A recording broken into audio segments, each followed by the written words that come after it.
सत्सङ्गत्वे निस्सङ्गत्वं निस्सङ्गत्वे निर्मोहत्वं निर्मोहत्वे निश्चलतत्वं निश्चलतत्वे जीवन्मुक्तिः पुनरपि जननं पुनरपि मरणं पुनरपि जननी जठरे शयनम् इह संसारे बहुदुस्तारे कृपया पारे पाहि मुरा सोमपो अमृतपो सोमः पुरुधिक्पुरु सत्तमः विनयो जयसत्यसन्धः दातार्हस्तात्वतां पतिः 67வது ஸ்லோகம்.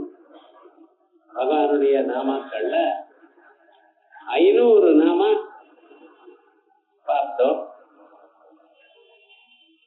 பார்த்தோம்னா அவர் அருளால் பகவன் நாமாவை கேட்கறதுக்கோ பார்க்கறதுக்கோ சொல்றதுக்கோ அவர் அனுகிரகம் வேணும். அவர்தான் உள்ள இருந்து அத கேட்கும்படி தூண்டணும், சொல்லும்படி தூண்டணும். அந்த திவ்யமான நாமக்கள் அதுல சரீர பூதபிருத் போக்தா அப்படின்னு வரைக்கும் சரீரத்தை ஆரம்பிக்கக்கூடியதான பூதங்கள் பஞ்சபூதங்கள். அந்த பஞ்சபூதங்களையும் அவர் தான் காப்பாற்றிக் கொண்டிருக்கார், தரித்து கொண்டிருக்கார். பஞ்சபூதங்கள் எங்கும் இருக்கே, அதை நம்ம எடுத்துக்கலாமே, அங்கெங்கே உண்டு பண்ணலாமே அப்படின்னு சந்தேகம் வந்தா, எங்கும் இருந்த போதிலும் அந்தந்த சந்தர்ப்பத்தில் அவளுக்கு எங்க போனாலும் கிடைக்கணும். அதற்காக ஒவ்வொருத்தரிடத்திலையும் பஞ்சபூதங்கள் வச்சுருக்க.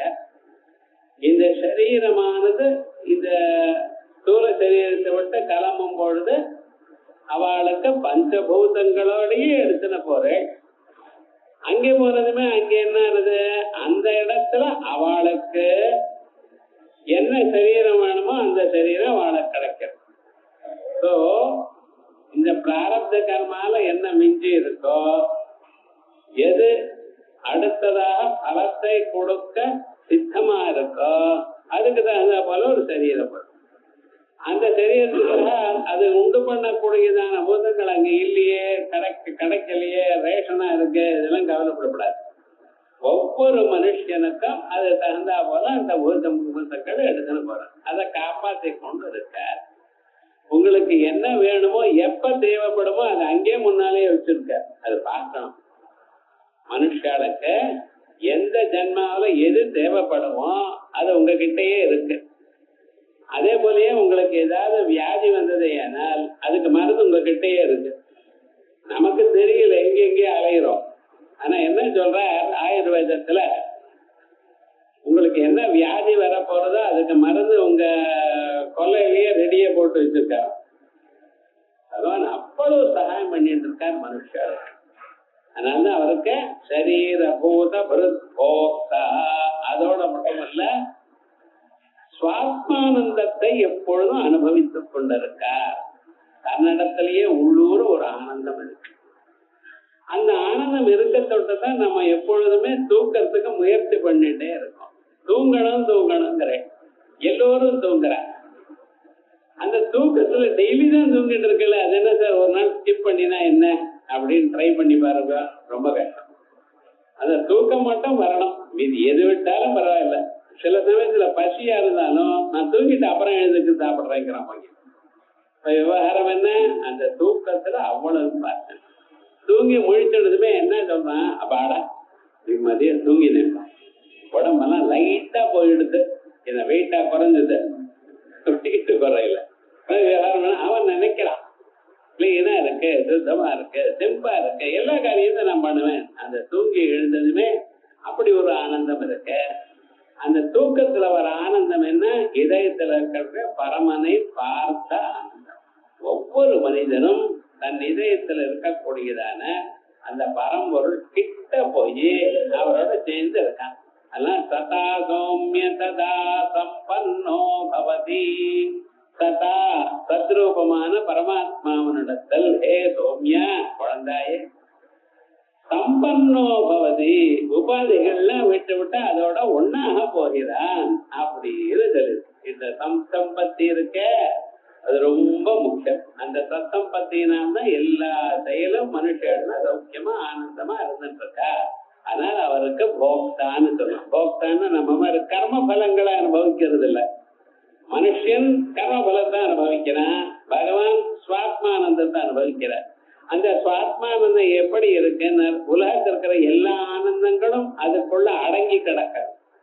சுவாத்மானந்தல விபூத பிரம்மாத்யானந்த சந்ததி தனக்குள்ள இருக்கக்கூடியதான இந்த ஆனந்தத்தில் தான் உலகத்தில் இருக்கிற எல்லா ஆனந்தமும் அதுக்குள்ள அடங்கி இருக்கு.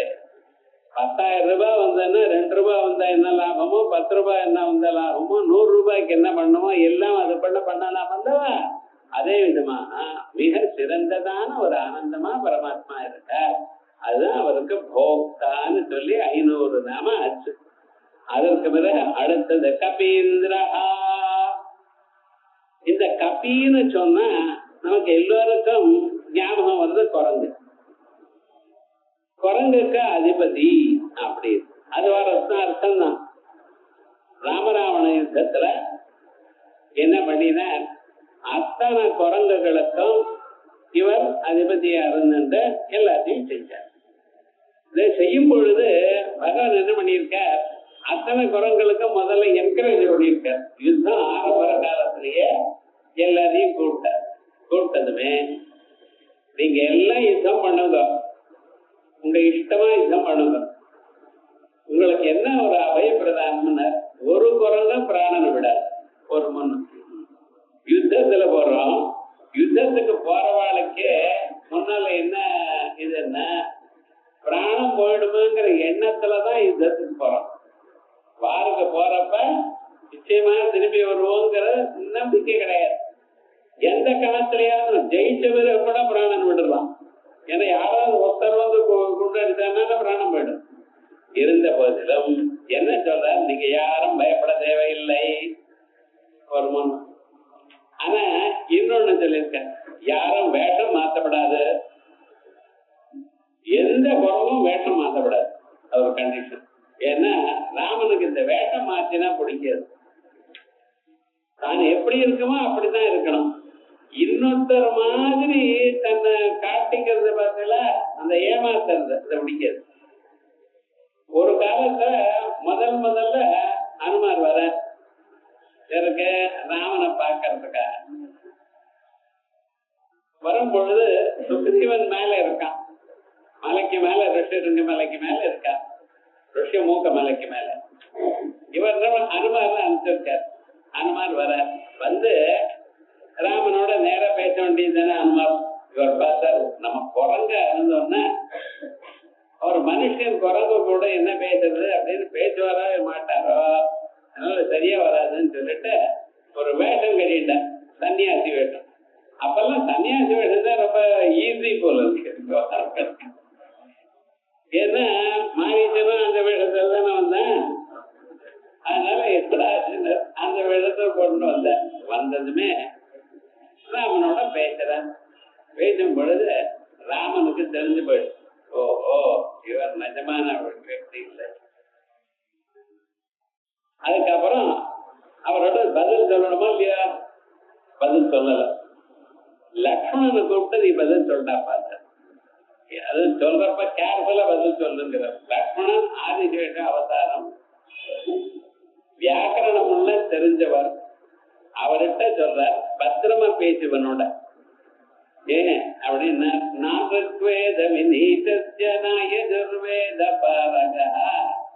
ருக்வேதம் முழுமையா அத்தியனம் பண்ணாது இவ்வளவு வினயம் இருக்காதுப்பா.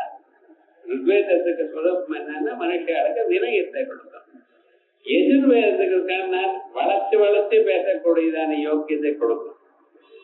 சாமவேதமானது இனிமையாக பேசக்கூடியதான நிலையை கொடுக்கும். இவர்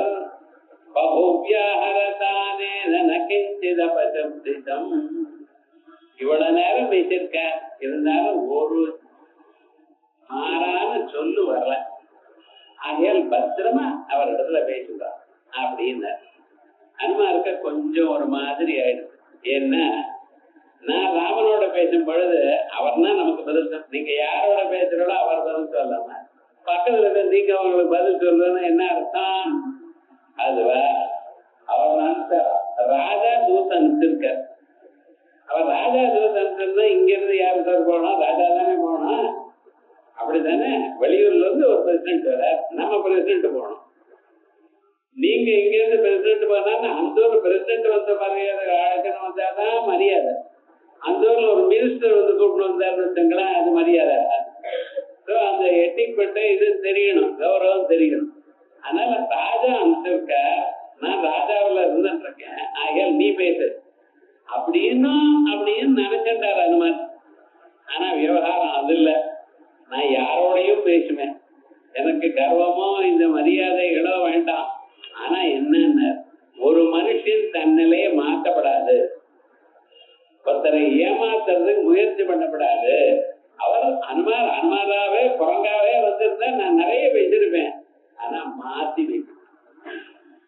அதே போல யுத்தத்துக்கு முன்னால யாரோடையும் யாரும் மாற்றப்படாது.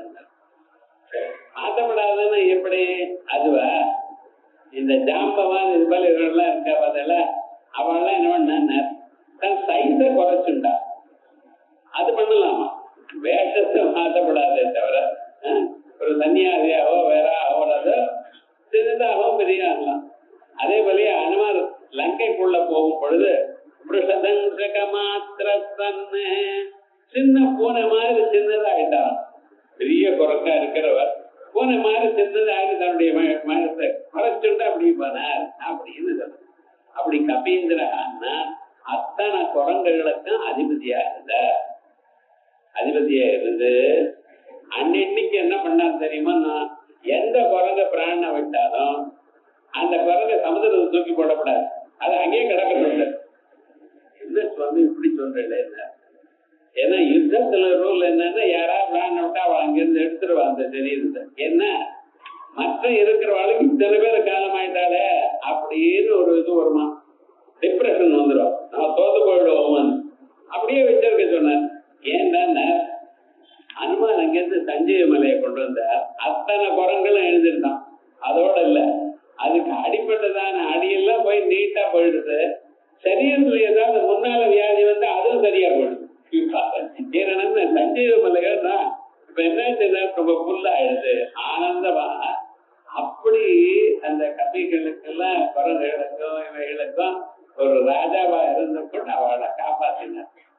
அதுக்கப்புறம் இவாளை எல்லாரும் புஷ்பக விமானில ஏற்றிண்டு திரும்பி வர்றது எங்கன்னா பரத்வாஜ ஆசிரமத்துல வந்துட்டார். சாப்பாடு ராமனா ஆகணுமோ, எல்லா ராமனும் பார்த்திருக்கு. சாப்பாட்டு ராமன் பெயர் வரணுமா? அவர் என்ன பண்ணினார்னா, பரத்வாஜர் எங்க ஆத்துக்கு ஒரு நாள் ஒருவேளை ஆதித்யம் எடுத்துக்கணும்னு கேட்டிருந்தார் முன்னாள். சரின்னு வரையினார். இதுதான் உங்க ஆத்துக்கு என்ன கூப்பிட்டேன்னு வச்சுங்களேன், நான் வரணும், ஆத்துக்காரி வரணும். ஒரு 100 பேர் பின்னால் வந்தேன்னு அர்த்தம். அத்தனை குரங்களும் வரையும் சொல்லிட்டு ஏறுங்கோண்டார். புஷ்பக விமானத்துல ஜம்முன்னு ஏறிட்டு எல்லாம் வந்துமே நடுவில் ரிஷீஸ்வரத்துல கொஞ்சம் ஸ்டாப் பண்ணுங்கிறது. பஸ்ல போயிட்டே இருக்குவா, நடுவில் 2 நிமிஷம் நிறுத்துங்கோம்பா. அது என்னன்னா அதே மாதிரி அத்தனை குரங்கள் நிறுத்துங்கோன்னு. என்ன ஆச்சுன்னா, நாங்க மட்டும் உங்க பட்டாபிஷேகத்தை பார்த்தா போருமா, எங்க அதுல குழந்தைகளும் ஆத்துக்காரையும் பார்க்க வேண்டாமா? எப்படி இருக்கு பத்திரம்? பக்தி பிரியா பக்தி கம்யா பக்தி வர்த்தியா பயாபா. எது இருந்தாலும் இந்த பக்திக்கு அணங்கி இருப்பாரா பகவான். சரின்னு இருந்தது சொன்னார். அத்தனை குரங்களும் ஏறிட்டு வரிசையா ஏறினதுமே அவ அப்ப மறுபடியும் கேட்கிறா, என்ன ஆச்சுன்னா, நாங்க இங்க பரதாசாசனத்துல இறங்க சொல்றேன், இறங்குறோம். ஆனா அங்க இருக்கிறவாள்னா மனுஷியா, அந்த மனுஷன் இந்த குரங்குகளை பார்த்தோன்னா நடுங்கி விடுவா. அவன் இதோட சரியா பழக மாட்டா. அதனால ஒரே ஒரு தரம் நாங்களும் மனுஷியாலாம் மாறலாமான்னு இவர்கிட்ட ராமர்கிட்ட வந்து கேட்டாலாம். சரி மாறிங்கோன்ட்ட. இப்ப வந்து பர்மிஷன் கொடுத்த. இத்தனை நாளா கொடுக்காதவர் இப்ப அந்த பக்திக்கு இணங்கி கொடுத்தார். அத்தனை குரங்கு பெண்மணிகளை இல்ல குரங்கள்லாம் அது பெண்களா ஆயிடுது. அவளுக்கெல்லாம் ஒவ்வொருத்தருக்கும் அவளுக்கு தான் தலை பின்னிக்க தெரியாது.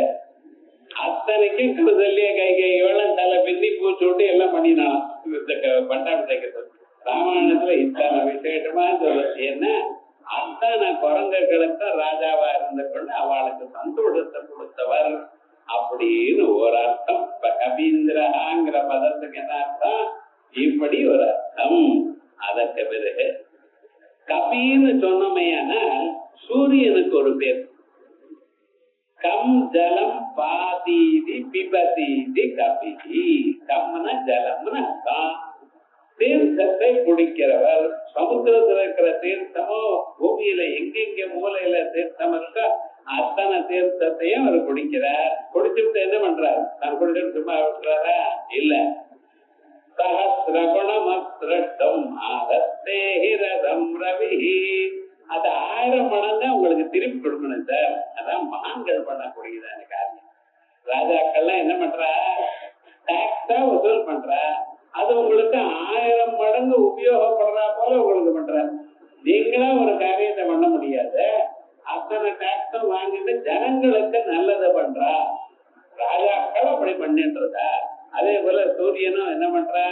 அதை வாங்கிட்டு அழுக்கு ஜலம்னா ரோட்ல இருக்கோ இல்லையோ அதெல்லாம் எடுத்து சுத்தப்படுத்திட்டு உங்களுக்கு ஃபர்ஸ்ட் கிளாஸா ரெயின் வாட்டரா கொடுக்குற.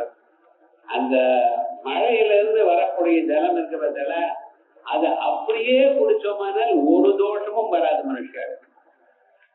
அது வீட்டுக்கு மேல இருக்கிற இதுல கூரையில விழுந்து அதுல இருந்து குடிச்சா அதுல கூரையில இருக்கிற அழுக்கெல்லாம் வரும்.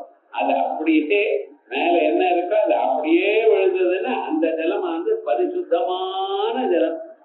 அப்படி ஜலங்களுக்கு உலகத்துக்கெல்லாம் ஜலத்தை கொடுக்கிறார். ஆகையால் அவர் கபீந்திரா. இங்க கபீன்னு குரங்கு. இதுதான் சாந்தோக்கியோபனிஷத்துல ஹிரண்ய வேதா ஹிரண்ய கர்ப்பா ஹிரண்யஸ்மதோ ஆப்ரணகா சர்வ ஏவ சுவர்ணா தத்தேதா கப்யாசம் புண்டரீகமேவாட்சணி அப்படின்னு சொல்றது. ஆனா இந்த இடத்துல கப்யாசம்னு சொன்னா குரங்கருடைய பிருஷ்டபாகம்னு தான் அர்த்தம். கரங்குன்னு அதுக்கு சூரியன் அர்த்தம் சொல்லி ஏதோ தாமரையை வளர்க்கிறாள்னு அர்த்தம் மற்ற மத்தத்தால் சொல்லியிருக்க. ஆனா இந்த கபிங்கிற பதமானது வேதங்கள்லயும் இருக்கு. இப்ப இது ஒரு அர்த்தம். ஆனால் இதை விட முக்கியமான இன்னொரு அர்த்தம் இருக்கு. இங்க கம்முன பூமின்னு அர்த்தம். பூமியை காப்பாத்தினவர்னு அர்த்தம். பூமியை காப்பாத்தினது யாரு? மகாவிஷ்ணு. அவர் தான் காப்பாற்றி கொண்டே இருக்காரு எப்பொழுதும். ஒரு தினத்துல காப்பாத்தினார் மட்டும் இல்ல, இந்த பூமியை பிரம்மதேவர் சுட்டி பண்ணினார். பிரபஞ்சம் சுட்டிக்கிற காலத்துல எல்லாவற்றையும் சுட்டி பண்ணினார். சுட்டி பண்ணிவிட்டு அவர் பாட்டுக்கு வேற காரியம் கவனிச்சுட்டே இருக்கார். நம்ம ஆத்துல அப்படித்தானே, ஏதோ மாமி சமைச்சு விட்ட அதே சமயம் அங்கேயே சமயம் கட்டலையே உட்கார்ந்துட்டு இருப்பாடா. இங்க வந்து டிவி பார்த்தா அது என்ன இது என்ன கவனிக்கலையோ அதே போல நீங்களும் ஏதோ ஒரு காரியம் பண்ணிட்டு அதேலயே இருந்துட்டு வேற காரியம் பார்க்கிறேன். அப்படி பிரம்மதேவன் பூமியை சிருஷ்டி பண்ணிவிட்டு மீதி காரியம் பார்த்து கொண்டே இருந்தா ஒரு நாளைக்கு என்ன ஆச்சுன்னு பூமி காணும். என்ன தெரியுது? பென்சில் பேனா சாவி அங்கே காணாம போறதுக்கு இவ்வளவு பெரிய பூமியை காணும்னாரே என்ன ஆச்சு என்ன ஏது எங்க போயிருக்கான் சொல்லுங்க பார்க்கலாம். ஒரு இடத்துல எங்கேயாவது எடுத்து வைக்கணும்னு ஒரு இடத்துல வைக்கணும். இவ்வளவு பெரிய பூமண்டலம் இல்லையே அப்படின்னு யோசனை பண்ணி அவருக்கே டவுட் வந்து இதனால இப்படி ஆயிடுச்சுமா எங்கே போயிருக்கோம் ஏது என்ன அப்படின்னு யோசனை பண்ணும் பொழுது கடைசியில கண்டுபிடிச்சா இந்த ஹிரண்யாட்சன் இருக்கானே அவன் இந்த பூமியை பாயா சுருட்டி பாதாள லோகத்துக்கு அழைத்துட்டு போயிட்டான். ஒரு உலகம் பார்த்தா எங்கேயும் ஒரே ஜலமாக தான். அதனாலதான் அவனுக்கு ஹிரண்யாட்சன்னு. இப்பெல்லாம் ஜனங்கள் எங்கேயாவது காலியா இடம் இருக்குன்னா பூமி இருக்குன்னா அதான் ஆக்கிரமணம் பண்ணிட்டு இருக்காளா இல்லையா? இந்த லேண்ட் கிராபிங் இது ஒண்ணு. எவ்வளவு தங்கம் வந்தாலும் எனக்கு தான் வரணும். நேரா சம்பாதிக்கிறதோ திருடி சம்பாதிக்கிறதோ கொள்ளை அடிச்சு சம்பாதிக்கிறதோ எல்லா காசும் எனக்கு தான் வரணும்னு நினைக்கிறது. இப்படி இருந்துட்டு இருக்காளே இவாளுக்கெல்லாம் ஹிரண்யாட்சாள்னு பேரு. அப்படின்னா அந்த வெல்த் ஐஸ்வர்யம் எல்லாம் எனக்குத்தான் வரணும், மற்றவர்களுக்கு வரப்படாது, எல்லாம் என்னிடத்திலேயே இருக்கணும் எனக்கூடியதான எண்ணம் உள்ளவர்கள். அப்படிப்பட்ட அந்த ஹிரண்யாட்சன் என்ன பண்ணினா, இந்த பூமண்டலத்துல யாருக்கோ ஒருத்தருக்கு இல்லதோ எல்லாம் எனக்கு தான் வேணும் அப்படின்னு வச்சு எடுத்துட்டு போயிட்டான். இந்த பூமண்டலத்துக்கு ரத்னகர்பான்னு பேர். இந்த பூமிக்குள்ள எத்தனை ரத்னங்கள் இருக்குன்னு யாராலையும் கண்டுபிடிக்க முடியாது. ஏதோ ஒரு இடத்துல கோரால் கோல்டு சொன்னேன், அது போல நிறைய இடத்துல இருக்கு, நமக்கு தான் கண்டுபிடிக்க தெரியல. தங்கமோ ரத்னங்களோ வைரங்களோ அத்தனையும் பூமி கர்ப்பத்துல இருந்துட்டு இருக்கு. அப்படிப்பட்டதான அந்த பூமண்டலம் முழுக்க எனக்குத்தான் வரணும், ஒருத்தருக்கு வேண்டாம்னு எடுத்துட்டு போயிட்டான்.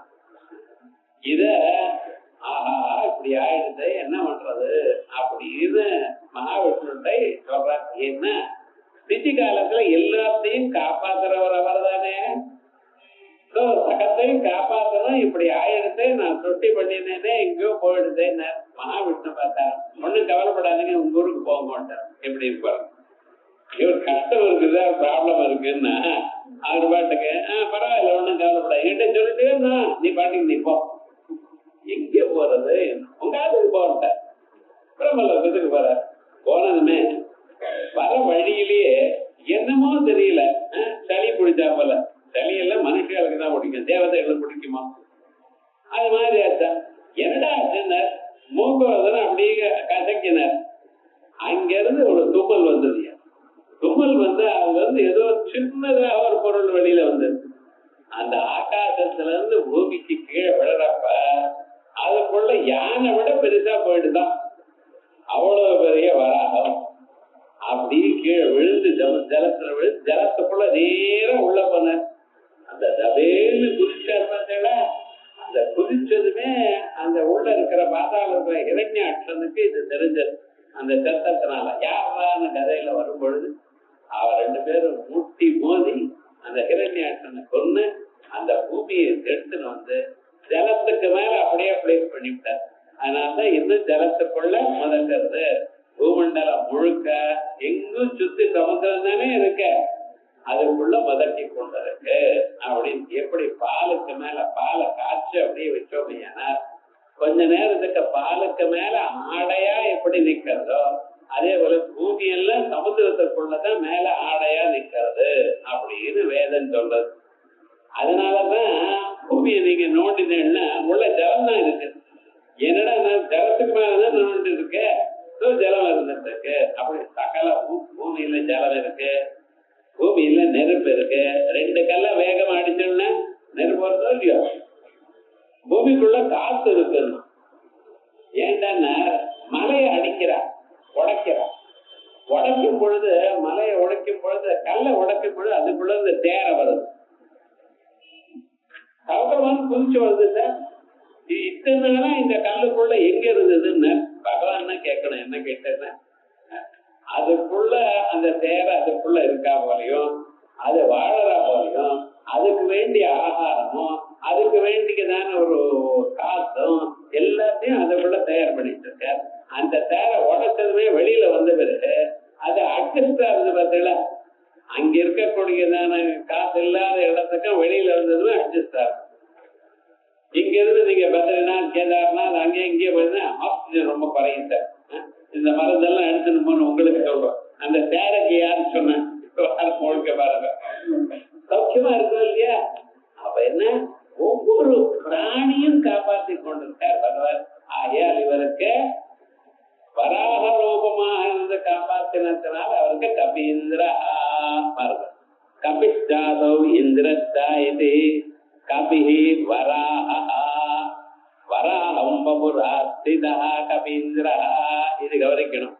பன்னின்னு சொன்னமையானால் அது ரொம்ப அபக்கியமா இருக்கு அப்படின்னு நம்ம நினைக்கிறோம். பகவான் அப்படி நினைக்கல. 17-14 பவனங்கள்ல இருக்கக்கூடியதான எல்லா ஜீவராசிகளும் நம்ம தான். நம்ம சரீரத்திலேயே தலைமுடி இருக்க, இதயம் இருக்க. இதயம் தான் ரொம்ப முக்கியம், தலையெல்லாம் என்னமோ முக்கியம் இல்லை அப்படின்னு சொல்வல. முக்கியத்துவம் கொடுக்காம தான் யாருக்கும் தலையில என்ன இருக்குன்னு தெரியல. ஆனா தலைமுடியை தொட்டா கையெலம்பணும்னு சொல்றோம். சாஸ்திரம் என்ன சொல்றத முடி மணியை தொட்டா கையலப்படும் அப்படிங்கிறது. ஏன் அப்படின்னு கேட்டா, இந்த சரீரத்துல இருக்கக்கூடியத அந்த ஜீவ சக்தி நொடி நொடியோடு தான் இருக்கு, அது மேல இல்லை. அதனாலதான் கட் பண்ணாலும் ஒன்றும் வலிக்கல, நகத்தை கிள்ளினாலும் ஒன்றும் வலிக்கல. ஏன்? அந்த ஜீவ சக்தி அந்த எண்டு வரைக்கும் தான் இருக்கு. அதனால அந்த பகுதியை தொட்டோமையானால் கையலமிடும் அப்படின்னு சாஸ்திரம் சொல்றது. அதே மாதிரி அந்த வராக சுவாமியினுடைய சரீரம் இருக்க பட்சல அது முழுக்க வேத பாகம். அதனால எல்லா பிராணிகளும் அவருடைய சரீரம் தான், பகவானுடைய சரீரம் தான். அதனால இது உயர்ந்தது இது தாழ்ந்தது அப்படிங்கிற எண்ணம் இருக்கக்கூடாது. அதுக்காகவே அவர் மீனா அவதாரம் பண்ணினார், பன்னியா அவதாரம் பண்ணினார், நரசிம்மனா அவதாரம் பண்ணியிருக்கார், அத்தனை அவதாரம் ஆமையா அவதாரம் பண்ணியிருக்கார். இத்தனை எதற்காக சொல்றது? என் கண்ணோட்டத்துல எல்லாரும் ஒண்ணுதான், படித்தவனோ படிக்காதவனோ ஏழையோ பெரியவனோ எல்லாரும் ஒன்னா பார்த்துக்கிறேன்னா. ஆனா அவனவன் அதுக்கு தகுந்தா போல அவன் நடந்துக்கணும். அவனுக்கு ஒரு வழி இருக்கு. அந்த தர்மத்துல அவன் வந்தானா நிச்சயமா அவன் அடையவான்னு சொல்றதுக்காகத்தான் இப்படி அவதாரங்கள் எடுத்தா. அந்த எடுத்து அவருடைய எடுத்தத அந்த வராகமூர்த்தியினுடைய ஒவ்வொரு சரீரத்தில் இருக்கிற ஒவ்வொரு ரோமமும் ஒவ்வொரு அக்னிஹோத்திரத்துல இருந்து ஆரம்பித்து அத்தனை யாகங்களும் அவருடைய சரீரமாக இருக்கு. அப்படி வேதமயமாக அந்த வராக ஆதி வராக சுவாமியை இப்படி நம்ம போற்றுமையானால் வேதத்தில் இருக்கிற சகல கர்மாக்களும் பண்ணியிருந்தான கர்ம பலம் வரும். அதனாலதான் அவருக்கு கபீந்திரா அப்படின்னு பேர். அதனாலதான் வாயோ வராகம் வபூரார்த்திதா கபீந்திரா கபீனாம் வானராணாம் இந்திரா கபீந்திரா ராகவோவா இப்படின்னு ரெண்டு அர்த்தம் சொன்னார் கபீந்திரா. அதுக்கப்புறம் பூரி தட்சிணா பூரயா பக்தியா யஜ்ய தட்சிணா. யஜ்யம்னு ஒண்ணு பண்ணோமையானா அந்த யஜ்யத்துல நிறைய தட்சிணை கொடுக்கணும். இந்த தட்சிணைங்கிற பதத்துக்கு என்ன அர்த்தம்? பகவத் பிரீதிக்காக கொடுக்கக்கூடியதான பணம். இந்த தட்சிணையானது இது எதுக்கு வந்திருக்கு? நம்ம கஷ்டப்பட்டு சம்பாதிச்சிருக்கோம். பகலும் இரவும் இல்லாம ஒவ்வொரு நாளும் மனுஷன் சாவப்பட்ட ரத்தத்தை சிந்தி அவன் காசை சம்பாதிச்சு அவன் தட்சிணையா கொடுக்கணும். சும்மா என்ன சார் இது சரியா இல்லையே அப்படின்னு தோணலாம் மனுஷனுக்கு. ஆனா ஞாபகம் வச்சிடணும், இந்த கொடுக்கறதுங்கிற ஒரு எண்ணம் இருக்கு பார்த்தல, அதுதான் நிஜமாக மனுஷனை உயர்ந்ததான நிலைக்கு கொடுக்கும். நம்ம நிறைய வெயிட் நம்ம கிட்டே வச்சிருந்தோம்னு வச்சுங்களேன், கீழே தான் இருப்பேன், பறக்க முடியாது. கொஞ்சம் கொஞ்சமாக எல்லாத்தையும் விட்டுவிட்டேன்னு வச்சுங்களேன், சுலபமா மேல போகலாம். அதனாலதான் வெயிட் ஜாஸ்தியா இருக்கக்கூடாது. இவனுக்கு எல்லாத்தையும் பாகத்தமே பிரசவத்தமே இப்படி ஆரம்பிக்கிறார். காலம் பகவான்கிட்ட கோதுமாஸ்தமே திலாஸ்தமே மாட்டாஸ்தமே அஸ்மாத்தமே மிருத்திகாஜமே கல்ல கொடு மண்ணை கொடு பகவானுக்கு தான் நான் கேட்கறது. தினந்தோறும் இத பக்தி ஸ்ரத்தா பக்தியோட முடிக்கணும். அதுல ஏகாட்டமே சித்திரத்தமே பஞ்சமே சப்தமே ஒன்ன கொடு மூணை கொடு அஞ்சு கொடு. என்ன செல்போன் இத நம்ம பகவானை கேட்கறது. இப்படி 1 5 7 8 4 இது வேற. இந்த 1 3 5 7 இப்படி எல்லாம் இருப்பதில்ல, இந்த மானுஷி சம்பத்தை கேட்கறது, இந்த தெய்வீ சம்பத். அதே மாதிரி 4 8 12ங்கிற மனுஷியாளுக்கு வேண்டியது கேட்கறது. எதுவும் ஒண்ணா இருக்கக்கூடாது, 4 5 இருக்கணும். உதாரணத்துல ஒரு போன் இந்த ரூம்ல ஒண்ணு அந்த ரூம்ல ஒண்ணு அந்த ரூம்ல ஒண்ணு வச்சிருக்கணும் இல்லையா? ஏ சுவாமி, ஒரு சிம் கார்டு இருந்தா போறாத, டபுள் சிம் வேணும். என்ன இது ஒவ்வொன்றும் நீங்க வச்சுக்க உங்களதான் கஷ்டத்துக்குள்ள ஆளாக்கிக்கிறேன்னு தெரியல. அது மனுஷாளுக்கு எப்பவுமே தெரியறது இல்ல. எதை நீங்க சேர்த்து வச்சுக்கிறோ ஹிருதயே சோகசங்கவா, இவைகள்லாம் உங்களுக்கு துன்பத்தை கொடுப்பதற்கு நீங்க வரவழைத்துக் கொண்டதான வழிகள்.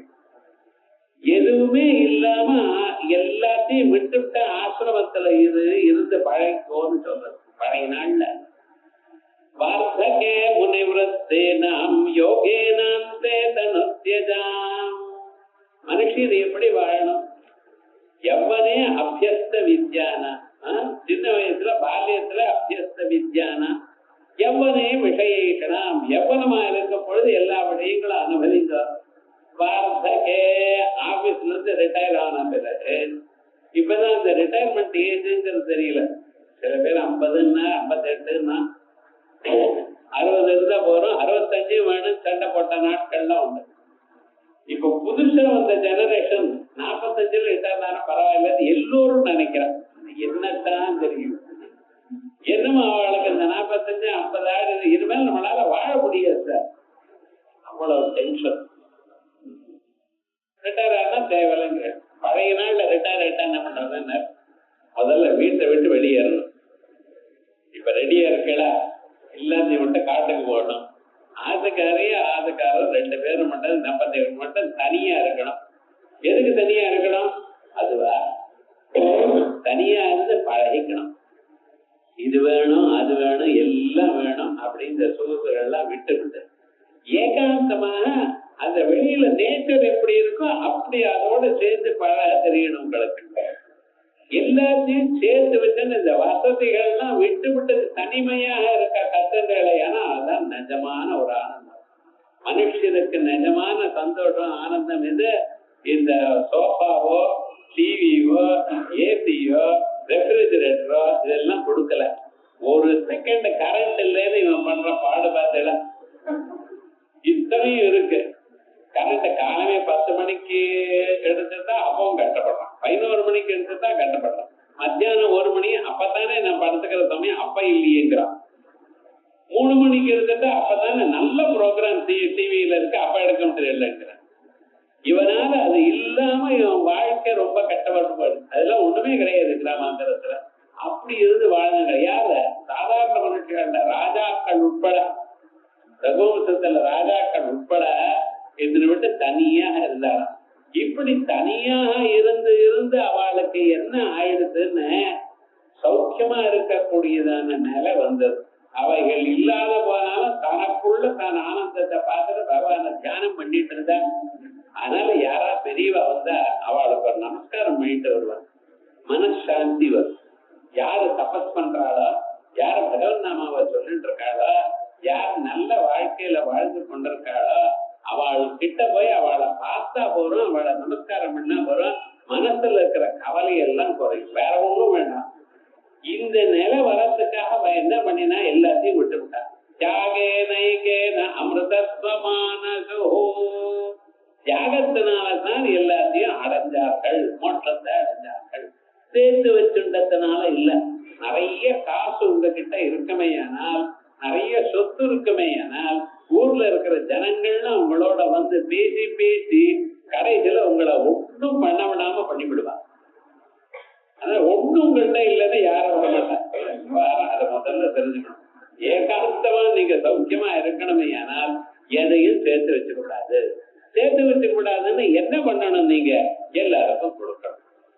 அந்த கொடுக்கணும் எனக்கூடியதான எண்ணம் உங்களுக்கு வரத்துக்காகத்தான் இந்த தியாகத்தை முதல்ல சொன்னார் பகவான். சர்வதர்மான் பரித்யஜ்ய, தியாகத்தை ஏன் சொல்றார்? எல்லாத்தையும் விட்டு விடுவா. மாமேகம் சரணம் பிரஜ, எல்லாத்தையும் பிடிச்சுட்டு இருந்தா அங்கேதான் உன் மனசு போகும், என்னிடத்துல வராது. எல்லாத்தையும் விட்டாதான் உன் மனசு என்னிடத்துல வரும். ஆகையால் எல்லாத்தையும் விட்டு விடு அப்படின்னு. தியாகே நைக்கேன அமிர்தத்வமான, அந்த தியாக புத்தி விடுன்னு உங்களால விட முடியுமா? நீங்க தான் காலமான இது வேணும் அது வேணும். ஒவ்வொரு நாளும் இண்டோ பேப்பர் எடுத்து பார்த்ததுமே எத்தனை அட்வர்டைஸ்மெண்ட். ஏதோ ரொம்ப சுலபமா இருக்கா போல. 30 லட்சத்துக்கு 3 பெட்ரூம் பிளாட் தானே, எங்க ஸ்ரீபெரும்புரம் தாண்டி அங்கிருந்து இங்க வரணுமே ஆனால் ஒவ்வொரு நாளும் டோல் ஃபீஸ் நீங்க 100 ரூபாய் கட்டணும். என்ன நாமும் அதை கிளீனா படிக்கிறோம், படிச்சு மனசுல வாசனை ஏற்றிட்டு இருக்கோம். ஓ இங்க இவ்வளவு விலையா, அங்க அவ்வளவு விலையா, எதுக்குன்னு எது வேண்டாமோ அதை படிக்க வேண்டியது இல்லையா? எத்தனை விவகாரம். ஒரு சோஃபா அட்வர்டைஸ்மெண்ட் 20 இருக்கு. இப்படித்தானே ஒவ்வொன்றுலயும் மனுஷனை கவர்ந்து அவனுடைய மனசை பறிக்கிறதுக்காக இத்தனை பண்ணிட்டு இருக்காள் பார்த்தா. இதெல்லாம் வேண்டாம், எல்லாத்தையும் விட்டுருக்கோ. எல்லாத்தையும் விடுறதுக்கு முக்கியமான வழி என்னன்னா, நீங்களா கொடுங்கன்னு கொடுக்க முடியாத மனசு கஷ்டம் சம்பாதிச்சதாக பகவானுக்காக கொடுங்க. ஒரு யாக பண்ணுங்க, தியாகத்துல தட்சணையா கொடுங்க அப்படின்னு எல்லோருக்கும் தட்சணை. இன்ஃபேக்ட் சுக்கராச்சாரியர் அவர் தர்மசாஸ்திரம் எழுதும் பொழுது 100 ரூபாய் நீங்க சம்பாதிச்சா 20 ரூபாய் அன்னைக்கே தானம் பண்ணி விடணும், 1/5 தானம் பண்ணி ஆகணும் அப்படின்னு சொல்ற. ஏன் கவனிக்கிறார்? ஆனா விவகாரம் என்னன்னா, இத்தனையும் நமக்கு எவ்வளவு வேணுமோ அதை வச்சுட்டு நீ தானம் பண்ணிட்ட சார் இருந்தா அப்புறம் வயசான காலம் நமக்கு யார் சார் வந்தவா, காசு இல்லை என்ன அப்படி எனக்கு விட காசு இல்லாத வயசானவாள் இல்லையோ, நிச்சயமா பகவான் காப்பாற்றுவார். அந்த நம்பிக்கை நமக்கு இருக்கணும். காசு மட்டும் இருந்தா நீங்க சௌக்கியமா இருக்கவே முடியாது. காசோட புண்ணியம் இருக்கணும், அதையும் சேர்த்து வைக்கணும்னு நினைக்கிறதா நம்ம நாடு. ஆகையால் இத தானம் பண்ணணும். தானம் பண்றதுக்கு சில வழிகள் சொல்லியிருக்க. மனுஷியால் எல்லோருக்கும் தானம் பண்ணணும். நம்மளை விட குறைச்சலா இருக்கிறவாளுக்கு தானம் பண்ணணும்.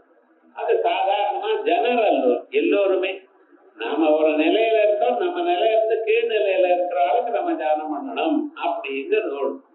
அதோட இல்லாமல் பகவத் கைங்கரியம் பகவானுக்கு தானம் பண்ணணும். ஒரு கோவில் இருக்கு, குளம் இருக்கு, அது எதுக்கு? உலகத்துல எல்லோருக்கும் உபயோகப்படுறது. ஒரு குளத்தை வெட்டுறான்னு அதுக்கு காசு கொடுக்கணும், கோபுரம் கட்டுறான்னு அதுக்கு காசு கொடுக்கணும். இவ்வளவு முடிஞ்சது கட்டுறதுதான் இப்படியே இருக்கிறதெல்லாம் கொடுத்துருன்னு சொல்லல. கொஞ்சம் எதுல இருந்து ஆரம்பிச்சு என்ன அன்னைக்கு தோன்றதோ அதை கொடுத்து பழகணும். அதற்கு பிறகு என்னென்ன வேதாத்தியனம் பண்ணினவாளுக்கு, சாஸ்திராத்தியனம் பண்ணினவாளுக்கு, அப்படிப்பட்ட வாழ்க்கை கொடுக்கணும். ஏன்னா அவ தனியாக சம்பாதிக்கப்படாதுன்னு இருக்கு. அவ இப்படித்தான் இருக்கணும். அவ ஜபம் பண்ணிட்டே இருந்தா தான் அவளை கண்டா நமக்கு க்ஷேமம் ஏற்படும், மனசாந்தி வரும். ஆனால் அப்படிப்பட்டவாளுக்கு தானம் பண்ணணும். அதோட ஆச்சார செயலரால இருக்கவாளுக்கு தானம் பண்ணணும் அப்படின்னு சாஸ்திரம் சொல்றது. இப்படி தானம் பண்ணி யஜ்ஞத்துல பண்ணக்கூடியதான தானம் பூரின்னு பேர். பூரி தட்சிணா. யஜ்ஞத்துல அந்தர்வேதி தானம், பகிர்வேதி தானம்னு 2 தானங்கள். இதெல்லாம் தெரிஞ்சுக்கணும்.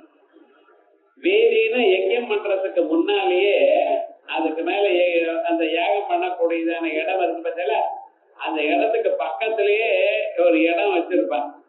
அதுல தன்னுடைய காசு இவ்வளவு தானம் பண்றேன் அப்படின்னு வச்சு அங்க எடுத்து வச்சு பண்ணுவாங்க. வச்சு விட்ட பிறகு அதுக்கப்புறம் என்னாச்சுன்னா அது யஜ்ஞம் முடிச்சு விட்டு ரிசிப்ட்கள் எடுத்துக்கணும். முன்னால அவ தொடக்கூடாது. இவர் நடுவுல இருக்க செலவுக்கு இல்லைன்னு எடுத்துக்க கூடாது. அது வேற வைப்பாங்க. அது 2 பேருக்கு இல்லாம முதல்ல எடுத்து வச்சோம்னா அந்த தானத்துக்கு என்ன பேரு? அந்தர்வேதி தானம்னு பேரு. அதுக்கப்புறம் நம்ம யஜ்ஞம் பண்ணும் பொழுது பெரியவா யாராவது வருவா, தெரியாது உங்களுக்கு. மகான்கள் எப்ப வருவா என்னன்னு தெரியாது, எந்த வேஷத்துல வருவான்னு கூட தெரியாது.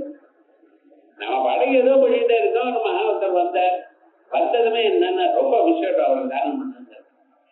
அது சாட்சாத் பகவானே அந்த ரூபத்துல வருவாராம். நீங்க எப்படி இருக்கீங்க, என்ன ஏது பார்த்துக்கணும் அப்படின்னு. அப்படி வந்தாலே என்ன வளர்க்கணும். அது பகிர்வேதி தானம்னு சொல்றது. இப்படி தானமானது நிறைய கொடுக்கணும். அதே போல அன்னம் நிறைய போடணும். அந்த தசரதர் புத்திரகாமேட்டை பண்றதுக்காக யாகம் ஆரம்பித்தார். அதையும் அதுக்கு அண்ணன்ட யஜ்ஞசாலை போடுன்ட்டார் இவர் வந்துட்டு. என்னன்னா உள்ளூர் டிராபிக் ஜாம் எல்லாம் இருக்கக்கூடாது. அவருடைய பிளானிங் அது. ஒரு 2 சக்கம் ராமாயணத்துல தரையுறதுக்கு அண்ணன்ட போட்டு வச்சிருக்காரு. எங்க தெரு முழுக்க கொட்டா போட்டுருன்ட்டார். அத்தனை பேருக்கு அன்னம். அன்னத்தை எப்படிங்கன்னா பிராமணாத்த புஞ்சரே, சந்திரியாத்த புஞ்சரே, ஸ்ரீயத்த புஞ்சரே, எல்லாரும் சாப்பிட்டான். இன்னார் வச்சா அதெல்லாம் எப்படி சாப்பிட்டாங்க? அன்ன கூட்டாத்த திருஷ்யந்தே. இலையில ஒவ்வொரு இலையிலையும் அன்னம் மலை மாதிரி போட்டிருக்காள். அவள போரும் அவ கத்துறது தரையுறதுக்கு இக்கரையில கேட்கறதா. ஏன்னார் அப்படின்னா அன்னமானது அன்னம்பை அன்னம் பிரம்மே திவ்ய தானாத். எல்லோருக்கும் அன்னத்தை கொடுக்கணும். இப்படி தானம்ங்கிறது ரொம்ப விசேஷம். அந்த தானம் இருக்கிறதுனால மனுஷன் தன்னிடத்துல இருக்கக்கூடியதான எல்லா விதமான சேர்த்து வைக்கணும் எனக்கூடியதான எண்ணத்தை விட்டு மேல வர. அதனாலதான் அது உயர்ந்ததான ஸ்வரூபம். இததான் வேதாந்தங்கள் கடைசியில் அவங்களுக்கு சொல்றது. எல்லாத்தையும் விட்டு பகவான்கிட்ட போய் சேருங்க. பகவானிடத்தை அடையணுமையானால் எனது எனதுங்கிறத விட்டுருங்க. அப்ப நானுங்கிறது போயிடும். உங்க இடத்துல என்ன இருக்கு? நானுங்கிற ஒரு எண்ணம் இருக்கு. அதான் ஈகோங்கிற அகங்காரம்னு சொல்றோம். அந்த அகங்காரத்தோட சேர்ந்து மமக்காரம்னு ஒண்ணு சொல்றோம். இது எனக்கு சேர்ந்தது. இந்த ரெண்டு மனுஷன் விட்டுட்டானே ஆனால் அவன் பகவானும் ஆயிடுவான். ஆகையா இந்த அகங்காரம் போகணுங்கிறதுக்காக, மமக்காரம் போகணுங்கிறதுக்காக தான் முடிஞ்ச வரைக்கும் தானம் பண்ணணும். அந்த தானமானது பூரி தட்சிண ஸ்வரூபமாக இருக்க. முன் காலத்துல கல்யாணம் பண்ணுவா. கல்யாணம் பண்ற காலத்துல எல்லோருக்கும் பூரி விவாகமானது பூரி தட்சிணைன்னு கொடுப்பா. அது வந்தவா எல்லோருக்கும், குழந்தையா இருந்தாலும் சரி, வயதானவாளா இருந்தாலும் சரி, ஆணோ பெண்ணோ எல்லோருக்கும் அந்த பூரி தட்சிணை எனக்கு தெரிஞ்ச வரைக்கும் 4 அணாவா இருந்தது. இப்ப அதை விட்டுறா, யாருமே கொடுக்கறது இல்லை. யாரும் பூரி தட்சிணைங்கிறது இந்த கான்செப்டே இல்லாம போயிடுது. எதுக்காக அதை கொடுக்குற?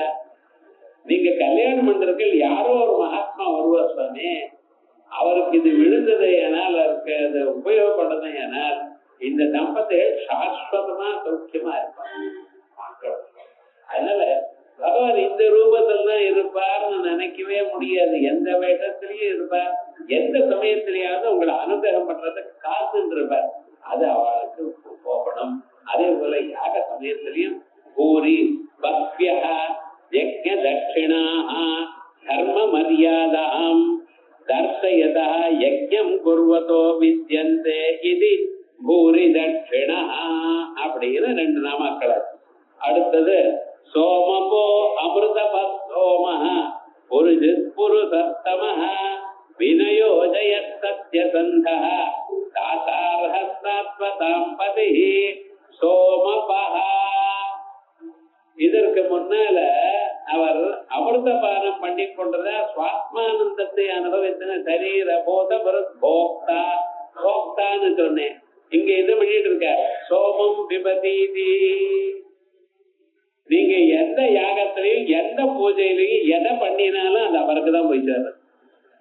நான் பிள்ளையாருக்கு பூஜை பண்ணினேன், யாருக்கு போய் சேர்றது? மகாவிஷ்ணுக்கு. அம்பாளுக்கு பூஜை பண்ணினேன், எங்க போய் சேர்றது? இவருக்கு.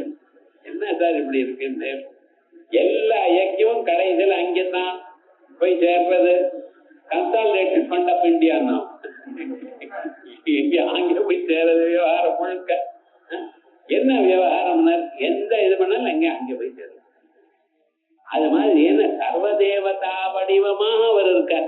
ஒரு ரூமல் ஏகம் சத் விப்ரா பகுதா வதந்தி அக்னிம் யமம் மா தரித்வானமாவோ வேதம் சொல்றது.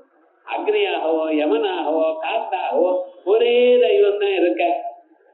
ஜலமானது வெவ்வேறு பாத்திரத்தில் நீங்க ஜலத்தை விட்டலையானால் அந்தந்த பாத்திரத்தினுடைய உருவமானது ஜலம் எப்படி கொள்கிறதோ அதே போல பகவான் சத்ரூபமா இருக்கிறவர் அத்தனை உருவங்களை எடுத்துட்டு இருக்காரு. யாராருக்கு எந்த உருவம் பிடிக்குமோ, எந்த உருவமானது போன ஜென்மாவில அவ பண்ணிருக்காள். போன ஜென்மாவில எந்த உருவத்தில் நீங்க ஈடுபட்டிருக்கீங்களோ அது உங்க மனத்தை பிடிக்கும். இந்த ஜென்மாவில அது உங்களை சேரும். அதுக்கு தகுந்த போல குரு வருவார், அவர் சொல்லுவார், அதை பார்த்து அனுபவிக்கிறோம். ஸோ ஆனா எதை பண்ணினாலும் எங்க இருக்கிறது? அந்த சிற்சக்தி அவரை தான் போய் சேர்றது. அப்படிப்பட்டதான் அந்த ஸ்வரூபம்.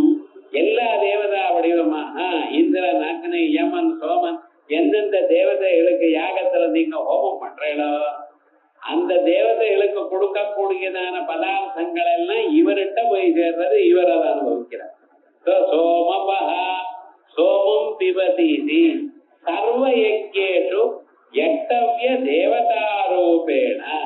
எந்தெந்த வடிவமாக எந்தெந்த தேவதையை தாங்கள் பூஜித்தாலும் அந்த தேவதைக்கு எது பிடிக்குமோ அதை கொடுத்தாலும் கடைசியில எங்கே போய் சேர்றது? இவரிடத்துல போய் சேர்றது. அதனாலதான் ஆகாஷாத் பதிதம் தோயம் யதா கச்சதி சாகரம் சர்வதேவ நமஸ்கார கேசவம் பிரதி கச்சதி. ஆகாசத்திலிருந்து கீழே விழுந்ததான ஜலமானது நதிகளாகி அந்த நதிகளானது ஊரெல்லாம் சுத்தி சுத்தி சுத்தி கடைசியில எங்க போய் சேர்றது? சமுதிரத்துக்குள்ள சேர்றது. அது சேர்றதுக்கு முன்னால அந்த நதிக்கு என்னென்ன கௌரவம் தெரியுமோன்னா, இது கங்கா, இது யமுனா, இது தனியா சரஸ்வதி, இது காவேரி, இது கிருஷ்ணா அப்படின்னு ஜனங்கள்லாம் சொல்லி அதுக்கெல்லாம் பூஜை பண்ணி என்னென்ன கௌரவம் பார்த்திட. இன்னொரு ஊர்ல பண்ணின பாபம் எல்லாம் புண்ணிய கஷேத்திரே வினசியதி, அந்நிய கஷேத்திர கிருதம் பாபம் புண்ணிய கஷேத்திரே வினசியது. அங்கெங்க பண்ணின பாபங்கள்லாம் புண்ணிய கஷேத்திரத்துக்கு போனா அங்க ஏதாவது இருந்துங்க பண்ணா பாபம் எல்லாம் போயிடும். புண்ணிய கஷேத்திரே கிருதம் பாபம், புண்ணிய கஷேத்திரத்திலே போய் அங்கேயே பாபம் பண்றான். என்னடா பண்றதுன்னா பாரணாஸ்யாம் வினசியதி, காசியில போய் கங்கையில போய் மூழ்கினா சகல பாபம் போயிடுது. அவன் கங்கையில போய் மூழ்கி வெளியில வரான், வெளியில வந்ததுமே அங்க ஒருத்தன் அடிச்சான். காசியிலேயே பண்ணின பாப்பம் எங்க போகணும்? கும்பகோணே வினசியதீனம். என்ன உங்க ஊர் கும்பகோணமான்னு? அவன் அந்த கும்பகோணையே பண்ணின பாப்பம் எங்க பண்றதுன்னு, கும்பகோணே கிருதம் பாபம் கும்பகோணே வினசியதி.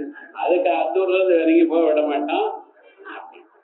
ஏன் சொல்ல வந்தீங்கன்னா, அந்த அளவுக்கு எங்க இருந்து அந்த பாபமா இருந்தாலும் எல்லாம் அந்த ஊர்ல போறது. அதே போல அத்தனை ஜலமும் அந்த ஸ்வரூபமும் எங்க போய் சேர்றது, அதுக்கு ஒரு மரியாதை கௌரவம் எல்லாமே இருக்கு.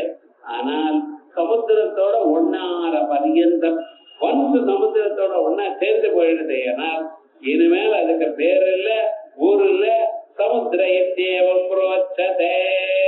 அதே விதமாகத்தான் எந்தெந்த பகவானுக்கு தனித்தனியா நீங்க அர்ச்சனை பண்ணீங்கன்னா, கோவிலுக்கு வர சுப்பிரமணிய சுவாமிக்கு அர்ச்சனை பண்றேன் ஏன்னா பொண்ணு கல்யாணம் ஆகணும், பிள்ளையாருக்கு அர்ச்சனை பண்ணேன் ஏன்னா ப்ரமோஷன் வரணும்னு, அனுமனுக்கு போய் அர்ச்சனை பண்ண என்னென்ன காரிய சித்தி ஆகணும். இத்தனையும் நீங்க நமஸ்காரம் பண்றேன் அர்ச்சனை பண்றேன். ஆனா இதெல்லாம் எங்க போய் போறது தெரியுமா? நேரம் அந்த பரமாத்மா தான் போய் சேர்றது. கர்ம பலத்தை அவர் தான் கொடுக்கிறார். அவர் கொடுக்கிறப்ப என்ன பண்றது தெரியுமா? நீர் யார் வழியாக எங்க போனாலும் அந்த வழியாக அவருக்கு தான் கொடுக்கிறார்.